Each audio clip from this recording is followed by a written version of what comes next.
Mummy, आप हमारे साथ बेंगलुरु चलो। पापा थे तो अलग बात थी, अब आप अकेले यहाँ गांव में कैसे रहेंगी? बेटे सुनील ने कहा तो मैं असमंजस में पड़ गई।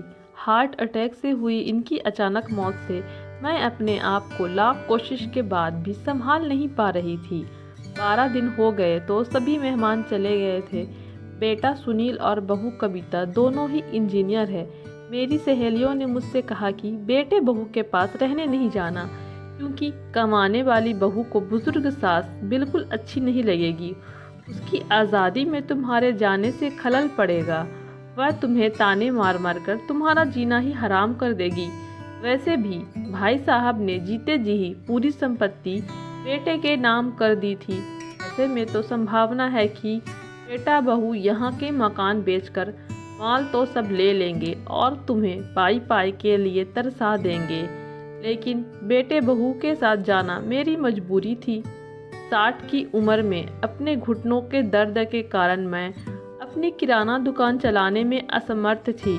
12 दिन के कार्यक्रम का पूरा खर्चा बेटे ने ही किया, लेकिन छोटे मोटे खर्च के लिए बेटे के आगे हाथ फैलाना मुझे ठीक नहीं लगा और जो थोड़े बहुत पैसे हमने जमा कर रखे थे वह खर्च हो गए। अब हालत यह थी कि मेरे पास 100 रुपये भी नहीं थे। असमंजस में मैं सुनील को कोई जवाब नहीं दे पाई। इतने में कविता ने कहा, मम्मी जी बताइए कि कौन सी साड़ियाँ रखनी है, मैं आपका सूटकेस पैक कर देती हूँ। कविता के ऐसा कहने पर कुछ बोल नहीं पाई और चुपचाप इन लोगों के साथ बेंगलुरु आ गई। सुनील और कविता दोनों ही मेरा पूरा ख्याल रखते। सभी लोग साथ में ही खाना खाते। कविता मेरी पसंद के हिसाब से ही खाना बना देती। दोनों की यह कोशिश रहती कि मुझे इनकी याद ना सताए, मैं खुश रहूं। मेरा पोता चिंटू तो दादी माँ कहकर मेरे आगे पीछे घूमता रहता। मैं कोई भी चीज़ के लिए बोलती तो वह चीज़ मुझे बराबर ला कर दे देते। यह सब देखकर मेरे मन को बहुत शांति मिल रही थी। मैं सोचने लगी कि लोग बेवजह ही आजकल के बच्चों को बदनाम करते हैं कि वे लोग बुजुर्ग माता पिता का मान और कदर नहीं करते, खास करके यदि बहू कमाने वाली हो तो। आज सभी लोगों ने बाहर घूमने का कार्यक्रम बनाया। मॉल में घूमते घूमते सुनील और कविता एक दुकान से कुछ खरीदने लगे। मैं और चिंटू थोड़ा आगे निकल गए। गुब्बारे की दुकान पर चिंटू ने कहा, दादी माँ मुझे गुब्बारा चाहिए। मेरे ऊपर तो मानो बिजली गिर गई, क्योंकि मेरे पास तो पैसे ही नहीं थे। इतने दिनों से पैसों की ज़रूरत महसूस भी नहीं हुई थी।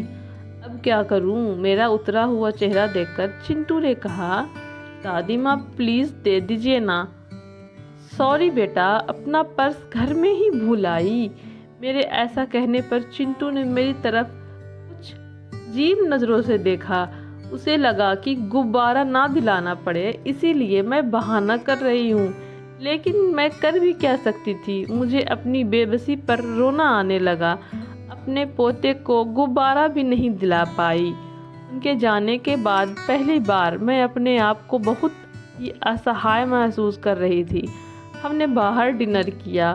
कविता ने मेरे पसंद की पालक पनीर ऑर्डर की थी, लेकिन मुझे उसमें भी स्वाद नहीं आ रहा था। घर आने पर थोड़ी देर सभी ने टीवी देखा।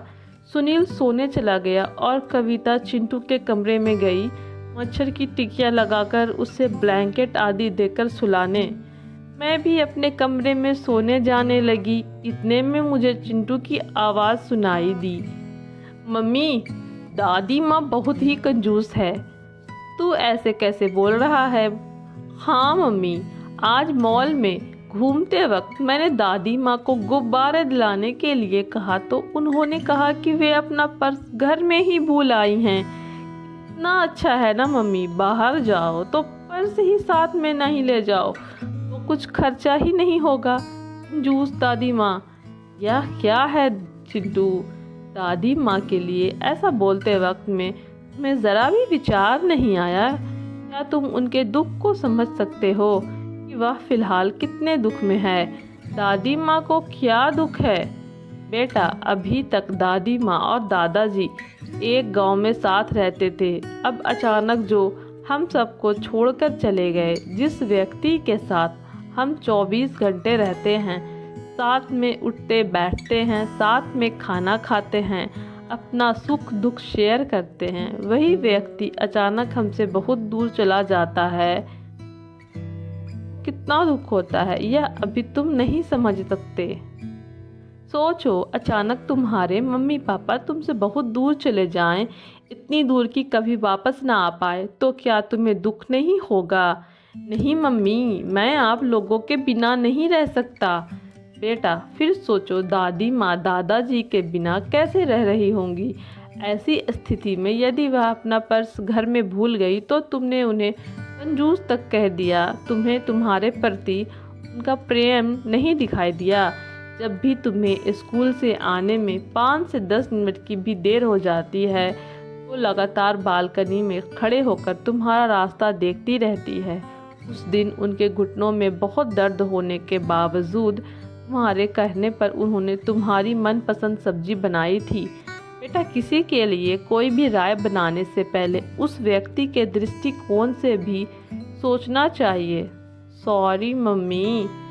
यह बातचीत सुनकर मुझे अपनी बहू पर बहुत गर्व हुआ। उसकी जगह यदि मैं होती तो शायद मैं भी अपने बेटे को इतने अच्छे से नहीं समझा पाती। सुबह सुनील ऑफिस चला गया और चिंटू स्कूल। कविता ऑफिस जाते जाते मेरे हाथ में कुछ रुपए देने लगी। यह क्यों बहू, मुझे पैसों का क्या काम है? मम्मी जी, इंसान को पैसों का काम कब पड़ जाए कह नहीं सकते।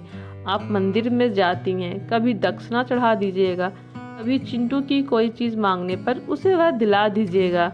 लेकिन बहू, मम्मी जी, यदि यह पैसे अनिल आपको देते तो क्या आप मना करती? नहीं ना, तो फिर आप अपनी बहू से पैसे क्यों नहीं ले सकती? कविता की बातें सुनकर खुशी के मारे मेरी आंखों से पानी आ गया।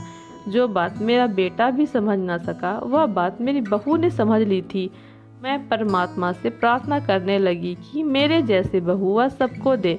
लोग बेवजह ही कुछ कमाने वाली बहुओं को दुर्व्यवहार को देखकर सभी कमाने वाली बहुओं पर आरोप लगाते हैं कि वे उनका तुनक मिजाज और घमंडी होती हैं। सास और ससुर उनको बिल्कुल अच्छे नहीं लगते आदि।